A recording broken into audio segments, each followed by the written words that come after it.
Hi friends, welcome to VAP Varshini channel. இன்றைக்கி என்ன பார்க்க போகிறோன்னா, காராமணி வடை எப்படி பண்ணலான்னு தான் பார்க்க போகிறோம். இந்த வடை பார்த்திங்கன்னா கிராமத்தில் இருக்கிறவங்க அதிகமாக சாப்பிடுவாங்க. ஏன்னா அவங்க விளையிற காராமணியை வச்சு அதை ரெண்டாக உடச்சி அதை வச்சு நம்ம வடையாக சுட்டு சாப்பிடுவாங்க. ஸோ நல்ல ஒரு டேஸ்ட்டில் இருக்கும். நம்ம என்ன வடை சாப்பிட்டாலுமே இந்த காராமணி வடைக்கு ஈடே ஆகாது. ஸோ இந்த வடையை எப்படி பண்ண போகிறோம் அப்படின்னு தான் இன்றைக்கி நம்ம பார்க்க போகிறோம். வீடியோஸை ஸ்கிப் பண்ணாமல் லாஸ்ட் வரைக்கும் பாருங்கள். அப்போ தான் நான் எப்படி வடை பண்ணுறேன்னு உங்களுக்கு தெரியும். என்னோடய சேனலை ஃபஸ்ட் டைம் பார்க்குறேன்னு வந்தீங்கன்னா சப்ஸ்கிரைப் பண்ண கொஞ்சம் கிளிக் பண்ணிக்கோங்க. பக்கத்தில் இருக்கிற பெல் ஐக்கானை கிளிக் பண்ணும்போது ஆல்ன்ற ஆப்ஷன் கொடுத்தீங்கன்னா நான் போட வீடியோஸ் உங்களுக்கு ஆன் த ஸ்பாட்டில் வந்து சேரும். வாங்க வீடியோஸ்குள்ளே போகலாம். இந்த காராமணி பருப்பு அவைலபிளாக நமக்கு ஷாப்பில் எங்கேயுமே கிடைக்காது. இது ஒன்லி கிராமத்தில் மட்டும்தான் நமக்கு கிடைக்கும். நம்ம ஊரில் இருக்கிறவங்க, நம்ம பாட்டி விவசாயம் பண்ணும்போது அந்த காராமணியை ரெண்டாக உலக்கையில் போட்டு நமக்கு உடச்சி கொடுப்பாங்க. இந்த உடச்ச பருப்பில் தான் வடை சுட்டு சாப்பிடுவாங்க. ஸோ இன்றைக்கி நான் வந்து எங்கள் ஆயா எனக்கு ஊர்லேருந்து எனக்கு எடுத்துகிட்டு வந்து கொடுத்தாங்க அந்த பருப்பு. ஸோ உங்களுக்காக இன்றைக்கி நான் வீடியோஸ் போடுறதுக்காக வடை போட்டு காமிக்க போகிறேன். காராமணியை நல்லா நம்ம தண்ணி ஊற்றி நல்லா ஊற வச்சுக்க போகிறோம். காராமணியோட தோல் நமக்கு நிறைய வரும், அதனால் நிறைய நமக்கு அழுக்கு வரும். ஸோ அது நல்லா நம்ம தண்ணி ஊற்றி ஊற வைக்கணும். ஒரு 3 மணி நேரத்துக்கு நல்லா ஊற வச்சுன்னா பருப்பு நல்லா நமக்கு ஊறிடும். நம்ம க்ளீன் பண்ணுறதுக்கு ரொம்ப ஈஸியாக இருக்கும். நமக்கு தோல்லாம் தனியாக வந்துடும். ஸோ அது மாதிரி 3 ஹவர்ஸ்க்கு நல்லா போட்டு நல்லா ஊற வச்சுக்கலாம். ஊற வச்சதுக்கப்புறம் நான் காமிக்கிறேன் எப்படி ஊறிருக்கு அப்படின்னு. 3 ஹவர்ஸ் கிட்ட ஆயிடுச்சு நான் ஊற வச்சு பருப்பு. நான் கையில் எடுத்து காமிக்கிறேன் பாருங்களேன், எப்படி ஊறிருக்கு என்னன்னு பார்க்கலாம். பருப்பு நல்லா ஊறி இருக்குது. நம்ம ஊறின பருப்பை நல்லா 4-5 தண்ணி ஊற்றிட்டு நல்லா கழுவ போகிறோம். ஏன்னா நமக்கு தோல் அதிகமாக இருக்கிறதுனால நல்லா வாஷ் பண்ணி எடுக்கணும். ஊரில் விலையில் ப்ரௌன் கலர் காராமணி தான் இந்த காராமணி. ஸோ இதை நமக்கு வந்து இடித்து நமக்கு உரலில் போட்டு கொடுப்பாங்க. ஸோ அந்த காராமணி ஊற வச்சு நம்ம வடை போட்டு சாப்பிட போகிறோம். ஸோ நல்லா 2-3 தண்ணி நல்லா ஊற்றி கழுவி எடுத்தாச்சு. கழுவுனதுக்கப்புறம் நம்ம மிக்ஸி ஜாரில் போட்டு நம்ம அரைக்க ஸ்டார்ட் பண்ணிடலாம்.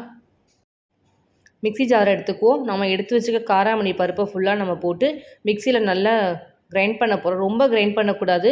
நம்ம நார்மலாக வடைக்கு எப்படி அரைப்போமோ அதே ஃபார்மேட் தான். இதையும் அதே மாதிரி போட்டு நம்ம கிரைண்ட் பண்ணி எடுக்க போகிறோம்.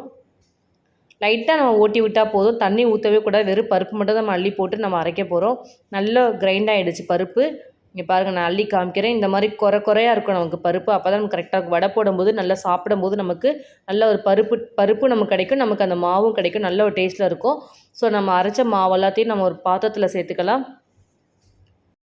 அதே மாதிரி மீதி இருக்கிற பருப்பையும் நம்ம மிக்ஸி ஜாரில் போட்டுக்குவோம். ஒரு 1/2 டீஸ்பூன் சோம்பு, பூண்டு நசுக்கி வச்சுருக்கோம். ஒரு 7 பூண்டு கிட்ட நல்லா நசுக்குன பூண்டு சேர்த்துக்கலாம். இஞ்சி நசுக்கி வச்சுருக்கோம். அந்த நசுக்குன இஞ்சியும் சேர்த்து மிக்சியில் நல்லா போட்டு கிரைண்ட் பண்ணி எடுக்க போகிறோம். கிரைண்ட் பண்ணதுக்கப்புறம் நம்ம இதோட பேஸ்ட்டையும் சேர்த்து அதோடு சேர்த்து ஒன்றா சேர்த்து நம்ம மிக்ஸ் பண்ணிக்க போகிறோம். இந்த மாதிரி நல்லா நம்ம குறைன்னு நல்லா நம்ம அரைச்சி எடுத்துக்க போகிறோம். அரைச்சி எடுத்த எல்லாத்தையுமே நம்ம ஏற்கனவே வச்சுருக்க மாவில் சேர்த்து இதையும் சேர்த்துக்க போகிறோம். ஸோ நம்ம எல்லாத்தையும் நம்ம அரைச்சி எடுத்தாச்சு. இப்போ நம்ம வந்து என்னென்ன போட போகிறோம் வடைக்கு அப்படின்றத பார்க்கலாம். நம்ம அஸ்யூஷுவல் வடைக்கு எப்படி போடுவோமோ அதே மெத்தடு தான். அதில் எப்படி வெங்காயம், பச்சை மிளகா, கருவேப்பிலை, கொத்தமல்லி நம்ம நறுக்கி போடுவோமோ அதே மாதிரி தான் இதையும் நம்ம போட போகிறோம். நம்ம சோம்பு வந்து அரைக்கும் போதே நம்ம சேர்த்துக்கிட்டோம். அதனால் இப்போ நம்ம எதுவும் சேர்க்க போகிறதில்ல. ஒரு பெரிய வெங்காயம் நறுக்கி வச்சுக்க, பொடிசாக நறுக்கின வெங்காயத்தை நம்ம சேர்த்துக்கலாம். பச்சை மிளகாய் நறுக்கி வச்சுக்க, பொடிசாக ஒரு 3 பச்சை மிளகாய் நறுக்கி வச்சுக்கோ, அந்த 3 பச்சை மிளகாய் சேர்த்துக்கலாம். கொத்தமல்லி தலையை சேர்த்துக்கலாம். கருவேப்பிலை நறுக்கி எடுத்து வச்சுக்கலாம், அதையும் நறுக்கணும் சேர்த்துக்கலாம். தேவையான உப்பு சேர்த்து நல்லா ஃபுல்லாக மாவை மிக்ஸ் பண்ணிவிட போகிறோம். இந்த மாதிரி உங்களுக்கு ஒரு பருப்பு கொடுத்தாங்கன்னா யாராவது உடனே நீங்கள் இதேமாதிரி வடையை சுட்டு சாப்பிடுங்க. செம்ம டேஸ்ட்டில் இருக்கும். நல்ல ஒரு சட்னியே இல்லாமல் வெறுவாயில் இந்த வடையை நம்ம எவ்வளோ வேணாலும் சாப்பிட்லாம். நமக்கு உள்ளே போகிறதே தெரியாது, சாப்பிட்டுக்கிட்டே இருக்கணும்னு தான் தோணும். நல்ல ஒரு டேஸ்ட்டில் இருக்கும் இந்த வடை. ஸோ ஒரு வடைக்கு நல்லா மாவு பிசைஞ்சு வச்சாச்சு. இப்போ நம்ம அடுப்பை பற்ற வச்சு நம்ம வடையை போட ஸ்டார்ட் பண்ணிடலாம். அடுப்பை பற்ற வச்சுக்கலாம், கடாய் வச்சுக்கலாம். தேவையான அளவுக்கு நம்ம எண்ணெய் சேர்த்துக்கலாம். இந்த காராமணியில் மட்டும் நம்ம பூண்டு சேர்த்தே ஆகணும். ஏன்னா காராமணி கொஞ்சம் வாய்வுன்னு சொல்லுவாங்க. நம்ம வந்து பூண்டு சேர்த்துக்கிட்டிங்கன்னா நமக்கு கால் வலி இந்த ப்ராப்ளம் இஷ்யூஸ்லாம் வராது. மற்றபடி வேறு ஒன்றும் இல்லை. ஆனால் நல்ல ஒரு டேஸ்ட்டில் இருக்கும் இந்த வடை.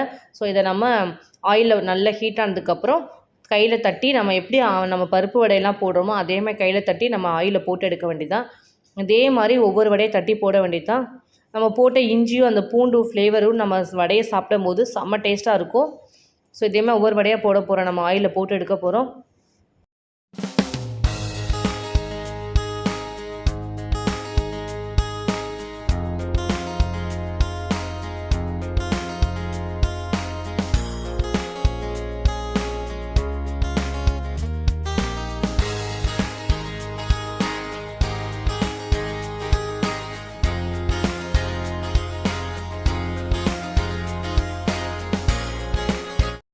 நம்ம நார்மலாக எப்படி வடையை போடுவோமோ அதே மாதிரி தான் இதையே நம்ம போட்டு எடுக்க போகிறோம். நல்லா மாவை அழுத்தம் கொடுத்து தட்டி தட்டி தட்டி போட போகிறோம்.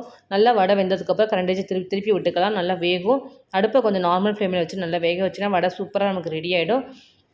பருப்பு வடையை விட உளுந்த வடையை விட இந்த வடை செம்ம டேஸ்ட்டாக இருக்கும். ஸோ ஊரில் இருக்கிறவங்களாம் அதிகமாக இந்த வடையை சுட்டு தான் சாப்பிடுவாங்க. வேறு எந்த வடையும் அவங்க யூஸ் பண்ணவே மாட்டாங்க. ஸோ இந்த வடையை வச்சு சாப்பிட்டு பாருங்கள். உங்களுக்கும் நல்ல ஒரு டேஸ்ட் இருக்கும். நீங்கள் இந்த வடையை மறக்கவே மாட்டீங்க. இதே மாதிரி நீங்கள் சுட்டு சாப்பிட்டீங்கன்னா. ஸோ நம்ம வடை ஃபுல்லாக வெந்துருச்சு. நம்ம ஒரு பிளேட்டில் மாற்றிக்கலாம். நம்ம வடையெல்லாம் ஃபுல்லாக ஒரு பிளேட்டில் மாற்றியாச்சு. நம்ம வடையை ஒன்று எடுத்து பிச்சு காமிக்கிறேன் பாருங்களேன். அந்த வடை சாஃப்ட்னஸை. இந்த காராமணி வடை சாப்பிட்டீங்கன்னா ரொம்ப சாஃப்டாக இருக்கும். நல்ல ஒரு டேஸ்ட்டும் இருக்கும். நம்ம போட்ட இஞ்சி பூண்டு அந்த போட்ட காராமணிக்கு நல்ல ஒரு டேஸ்ட் கொடுக்கும். இதே மாதிரி நீங்களும் உங்கள் வீட்டில் செஞ்சு கொடுங்க. செஞ்சு கொடுத்துட்டு ஹெல்த்தியான ரெசிபியாக சாப்பிடுங்க. இன்றைக்கி என்னோட ஸ்டைலில் உங்களுக்கு நான் காராமணி வடை எப்படி போடுறதுன்னு செஞ்சு காமிச்சிருக்கேன். இதே மாதிரி நீங்களும் உங்கள் வீட்டில் போட்டு கொடுங்க. போட்டு கொடுத்துட்டு டேஸ்ட் எப்படி இருந்துச்சு கமெண்ட் பண்ணுங்கள், லைக் பண்ணுங்கள், ஷேர் பண்ணுங்கள், சப்ஸ்கிரைப் பண்ணுங்கள். பக்கத்தில் இருக்கிற பெல் ஐக்கானை கிளிக் பண்ணிவிடுங்க. Thank you friends.